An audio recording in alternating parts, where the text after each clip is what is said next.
shipping across the world. Suman TV ప్రేక్షకులందరికీ సంక్రాంతి శుభాకాంక్షలు. సంక్రాంతి సందర్భంగా రమగారు మనకి పిండి వంటలు చేసి చూపిస్తున్నారు. అవి కూడా అరిసెలు, చక్కినాలు. మరి అరిసెలు ఆల్రెడీ చేసి చూపించేసాము, చక్కినాలు ఈరోజు చేస్తున్నాము. ఎలా చేసుకోవాలి, దీనికి సంబంధించిన రెసిపీ ఏంటి, ఇవన్నీ కూడా తెలుసుకుందాం. నమస్తే రమగారు. నమస్తే జయ, సంక్రాంతి శుభాకాంక్షలు. మీకు కూడా సంక్రాంతి శుభాకాంక్షలు రమగారు. అరిసెలు చేసి చూపించాం మనం ముందుగా ఒక వీడియో. బాగా వచ్చే కరకరలాడుతూ భలే ఉన్నాయి రమగారు. టేస్ట్ మాత్రం బాగా వచ్చినాయి. అందరు చెయ్యి పడేసరికి ఇంకా బాగున్నట్లున్నాయి. రైట్. నెక్స్ట్ ఇప్పుడు ఏంటండి? చక్రాలు, అదే ఏమంటారు దాన్ని, చక్రాలు, చక్కిలాలు, జంతికలు అంటారా? జంతికలు అంటే ఏమో శనగపిండితో చేసేవి. ఓకే. ఇది మనం బియ్యపిండితో చేసే చక్రాలు. ఈ చక్రాలకి ఏంటంటే మినపప్పు, బియ్యపిండి. చక్రాలు అంటాం. చక్రాలే పోనీ, అలాగేనండి, అంతే. ఇవి ఎలా అంటే 2-3 రకాలుగా చేసుకోవచ్చు. 1 గ్లాసు మినపప్పు, 3 గ్లాసుల బియ్యం. గ్లాసు మినపప్పు, 3 గ్లాసులు బియ్యం. 3 గ్లాసుల బియ్యం. దీన్ని మిక్సీలో వేసి పట్టుకోవచ్చు, లేదా మనం గిర్నీకి మనం ఈ పిండి పట్టించుకుంటాం కదా, అక్కడే పిండి మరకి పంపించేసి పట్టించేసి పెట్టుకుంటే ఎప్పుడు కావాలంటే అప్పుడు చేసుకోవచ్చు. ఓకే. మెథడ్స్లో రెండో భాగం ఏంటంటే మినపప్పును వేయించిన మినపప్పును మెత్తగా పట్టేసి అది 3 బియ్య పిండి కలుపుకోవచ్చు.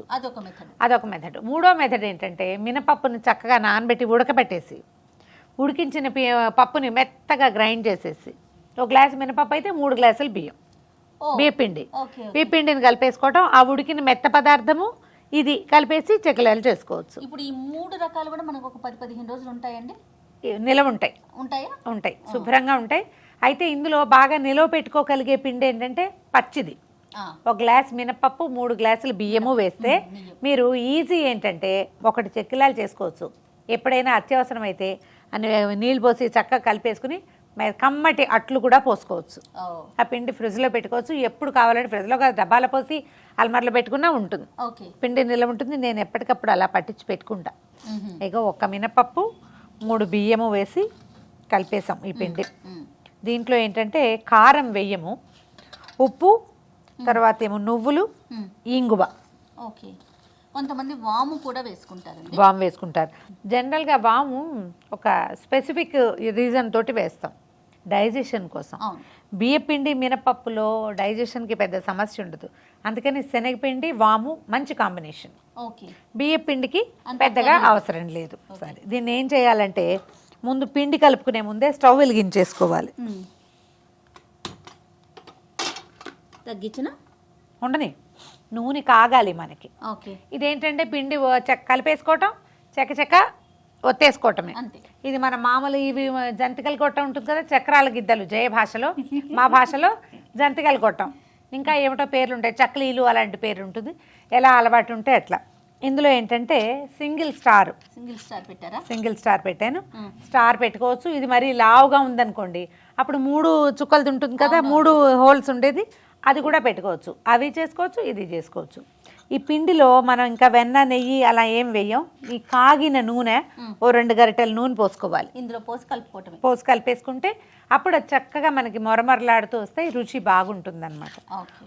కాగిపోతున్న నూనెని పోసుకుని ఆ కాగిన నూనె పోసే పిండిలో మనం ఏం చేయాలి, నువ్వుపప్పు, ఉప్పు, ఇంగువ వేసేసుకోవటమేనా? 3 వేసేసుకోవాలి. అన్నీ ఎక్కడ పడుతుంది. 1 స్పూన్ నువ్వుపప్పు, ఓకే, 1/3 స్పూన్ ఉప్పు పడుతుంది. ఉప్పు మనం చూసి వేసుకోవచ్చు, చాలు. అయిందా?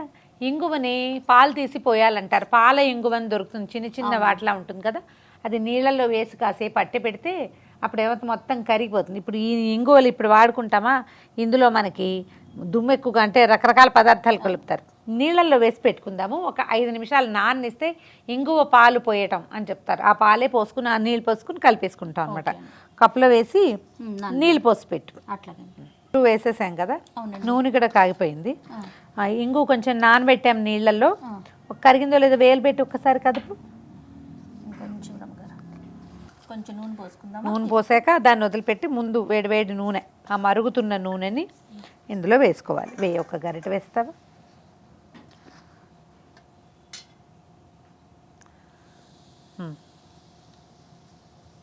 ఇంకొంచెం ఒక్క గరిట.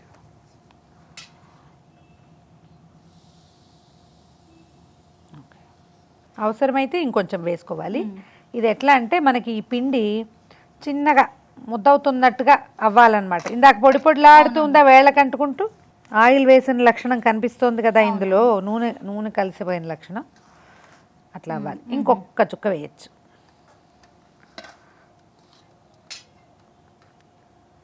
పోసి చాలు, సరిపోతుంది.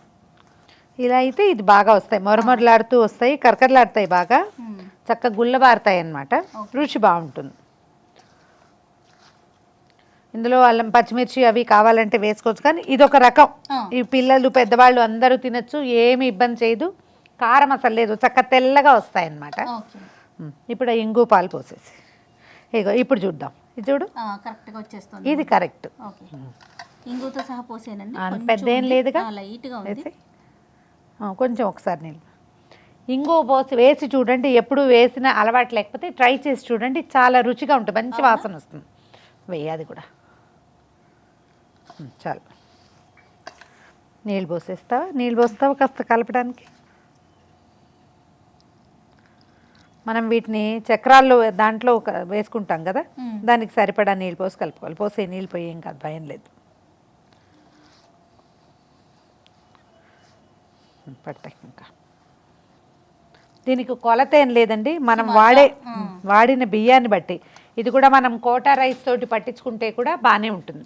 దానికి ఏం చేయాలంటే మినపప్పు బియ్యము మరీ పచ్చివి పోసుకోకుండా ఒక్కసారి గబగబా శుభ్రంగా కడిగేసి ఎండలో పోసేయండి ఒక రోజంతా. మర్నాడు పట్టించుకుంటే మనకి ఇందులో అశుభ్రము అనుమానము ఏమీ లేకుండా ఉంటుంది అనమాట.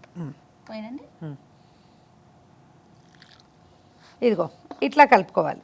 కలుపుకోవటం అంతే, ఆ మాత్రం లూజ్ లేకపోతే మనం దీంట్లో పెట్టలేకపోతాం. వీటిని నూనె ఎలాగో వేడిగానే ఉంది, కొద్దిగా గ్రీజ్ చేసి వీటికి కొంచెం నూనె అంటించుకోవటము.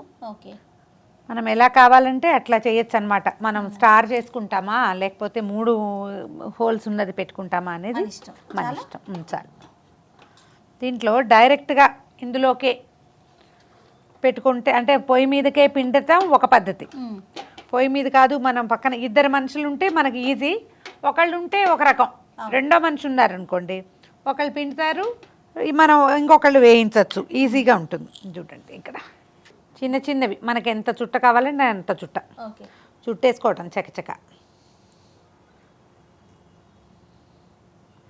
స్టవ్ మీదకి మనం చేయగలిగామనుకో, అలవాటు ఉంటే హాయిగా ఉంటుంది. ఇదేమి సతాయించదు ఈ పిండి. మినపిండి ఉంది కాబట్టి ఒట్టి బియ్య పిండి అనుకో మన కాల్చుకు తినేస్తుంది, అది అవి విరిగిపోతుంటాయి ముక్కలు. దీంతో ఏ గోళ లేదు. దీన్ని మళ్ళీ ఈజీగా పడిపోతుంది. దీన్ని మనం టంగుమని కలుపుకున్నాం అనుకో పడదు ఎప్పటికీ. ఇవి మనం ప్లేట్ మీదకి తీసుకుంటే ఏంటంటే ఈజీ, ఇందులో నుంచి మనం ఇక్కడ ట్రాన్స్ఫర్ చేయటం కష్టం లేకుండా ఉంటుంది అనమాట. ఇందులోనే పిండుతాను చూడు. అట్లాగూ ఇలాగూ కూడా 2 రకాలుగాను చేసుకోవచ్చు.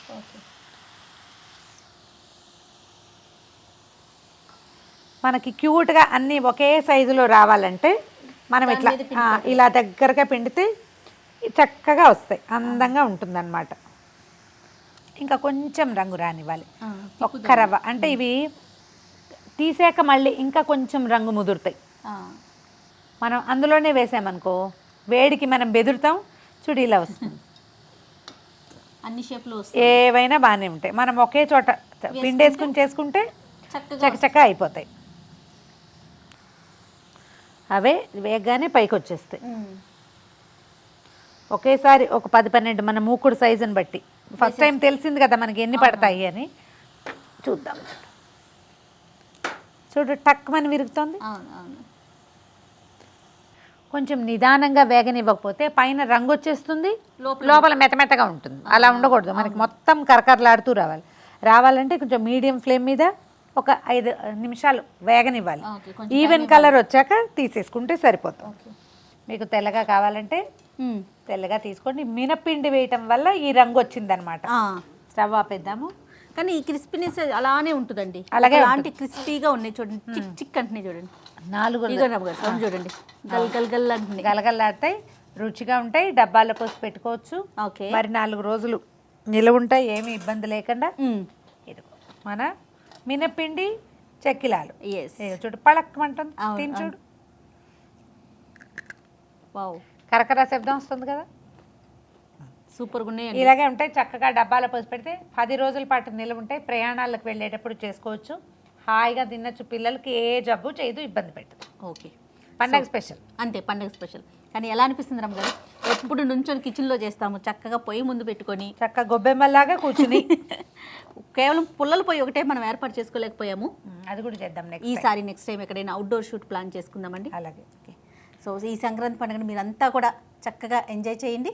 అలాగే రకరకాల పిండి వంటలను మీరు వండి ఇంట్లో వాళ్ళందరికీ రుచి చూపించండి. అంతే రమ్మగారు, మరొక్కసారి సంక్రాంతి శుభాకాంక్షలు.